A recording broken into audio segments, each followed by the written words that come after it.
पढ़ने वाले शाफ्ट के बारे में। शाफ्ट की डेफिनेशन पढ़ेंगे, कौन से मटेरियल का यूज होता है इसका पढ़ेंगे, और टाइप्स ऑफ शाफ्ट कौन कौन सी होती है। इसके अलावा इसका हम कुछ इंपॉर्टेंट, इससे रिलेटेड इंपॉर्टेंट कुछ फार्मूले जानेंगे। सबसे पहले हम जानेंगे शाफ्ट। शाफ्ट होता क्या है? A shaft is a rotating machine element which is use to transmit power from one place to another place. Shaft एक रोटेटिंग मशीन एलिमेंट होता है जो कि जिसका उपयोग पावर को ट्रांसमिट करने के लिए एक स्थान से दूसरे स्थान में ट्रांसमिट करने के लिए उपयोग होता है। फिर है material used for shaft. The material used for shaft should have following properties. कुछ प्रॉपर्टीज होती है। पहला होता है it should have high strength. इसकी स्ट्रेंथ काफ़ी हाई होनी चाहिए। It should have good machinability. Machinability अच्छी होनी चाहिए। इट शुड हैव लो नोच सेंसिटिविटी फैक्टर। नोच सेंसिटिविटी फैक्टर इसका कम होना चाहिए। It should have good heat treatment properties. इसका अच्छी हीट ट्रीटमेंट प्रॉपर्टीज होनी चाहिए इसमें। It should have high wear resistance properties. इसकी जो वियर रेजिस्टेंस प्रॉपर्टीज है इसकी हाई होनी चाहिए। नेक्स्ट है टाइप्स ऑफ शाफ्ट। शाफ्ट के type. So the following two types of shafts are important from subject point of view. पहला है transmission shaft. These shafts transmit power between the source and machine absorbing power. The counter shafts, line shaft, overhead shaft, and all factories are transmission shaft. Since these shafts carry machine parts such as pulley, gear, transmission shaft जो होती है वो power को transmit करने के लिए इसका उपयोग करते हैं। इसको हम counter shaft, line shaft, overhead shaft और ऑल फैक्ट्री की जितनी शाफ्ट होती हैं ट्रांसमिशन शाफ्ट यहाँ पर उपयोग होता है। जैसे कि आप समझ सकते हैं जो पुल्ली और गियर में जो शाफ्ट का उपयोग होता है वो ट्रांसमिशन शाफ्ट का उदाहरण होता है। दूसरा है machine shaft. These shaft form an integral part of the machine itself.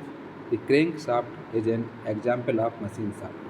Machine shaft वो शाफ्ट कहलाती है जो कि मशीन के अंदर वाले पार्ट में उपयोग होती है, जैसे कि क्रैंक शाफ्ट। क्रैंक शाफ्ट जो होता है वो मशीन के अंदर पार्ट होती है, ये एक मशीन शाफ्ट कहलाती है। नेक्स्ट है स्ट्रेसेस इन शाफ्ट। शाफ्ट की स्ट्रेसेस कौन सी होती है? पहला होता है shear stress. Shear stress due to the transmission of torque. ट्रांसमिशन के लिए उपयोग स्ट्रेस जो होती है वो स्ट्रेस होता है। एक होता है bending stress. Bending stress due to the force acting upon machine elements like gear, pulley. Gear और पुल्ली जो होते हैं उसमें जो बेंडिंग फोर्स का अप्लाई होता है उसको बेंडिंग स्ट्रेस आता है। इसके अलावा stress due to combined torsion and bending. Torsion और बेंडिंग का कंबाइंड भी इस पर स्ट्रेस यूज होती है। हम पढ़ेंगे डिजाइन ऑफ शाफ्ट। सबसे पहले हम डेफिनेशन पढ़ी इसकी, अब इसको पढ़ेंगे डिजाइन ऑफ शाफ्ट। शाफ्ट की डिजाइन कैसे करनी है, इसके कुछ इंपॉर्टेंट फार्मूला है वो है। जैसे पहला टॉर्जन इक्वेशन। टॉर्जन इक्वेशन जो होती है वो होती है ये वाली T/J equal to tau upon R equal to G theta upon L. ये इसका टॉर्जनल इक्वेशन होती है, जहाँ पर T होता है twisting moment acting upon the shaft. J होता है polar moment of inertia of the shaft about the axis of the rotation. Tau होता है टॉर्जनल शियर स्ट्रेस। आर होता है distance from neutral axis to the outermost fibre, जो कि D/2 के बराबर होता है, where D is the diameter of the shaft. G होता है मॉडुलस ऑफ रिजिडिटी। थीटा होता है एंगल ऑफ ट्विस्ट। एल होता है लेंथ ऑफ शाफ्ट। सबसे पहले हम फार्मूला पढ़ेंगे सॉलिड शाफ्ट के लिए। सॉलिड शाफ्ट में पोलर मोमेंट ऑफ इनर्शिया अगर निकालना तो इसका फार्मूला होता है J equal to π/32 into D/4। ये होता है पोलर मोमेंट ऑफ इनर्शिया का। ट्विस्टिंग मोमेंट का फार्मूला होता है ये T equal to π/16 tau into D/Q। ये फार्मूला होता है ट्विस्टिंग मोमेंट का सॉलिड शाफ्ट के लिए। ये दोनों सॉलिड शाफ्ट के लिए है। ये दोनों जो है इसके लिए सॉलिड शाफ्ट के लिए पढ़ना है। उसके बाद हॉलो शाफ्ट आता है। हॉलो शाफ्ट में क्या होता है, दो डायमीटर होते हैं, इसलिए हमारे पोलर मोमेंट ऑफ इनर्शिया के लिए तो फार्मूला आ जाएगा, वही आ जाएगा J equal to π/32 DO/4 minus DI/4, जहाँ पर DO होगा आउटर डायमीटर, DI होगा इनर डायमीटर। क्योंकि जो हॉलो शाफ्ट होती है वो कैसी होती है, दो सर्कल के बीच में होती है। हॉलो शाफ्ट गलत है, सॉलिड शाफ्ट होती है वो एक ही होती है।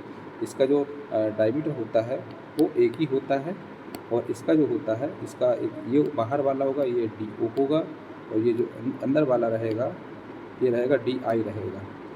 तो इसमें हमारे पास पूरा मोमेंट ऑफ इनर्शिया जो फार्मूला रहेगा वो रहेगा ये J equal to π/32 DO/4 minus DI/4। DO रहेगा आउटर डायमीटर, DI रहेगा इनर डायमीटर।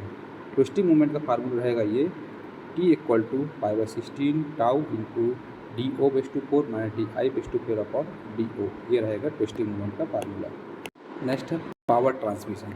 पावर ट्रांसमिशन का फार्मूला होगा P इक्वल टू 2π/NT/60। ये फार्मूला जहाँ पर T होगा twisting moment in newton metre और N रहेगा स्पीड ऑफ द शाफ्ट जो कि RPM में रहेगी रोटेटिंग पर मिनट में।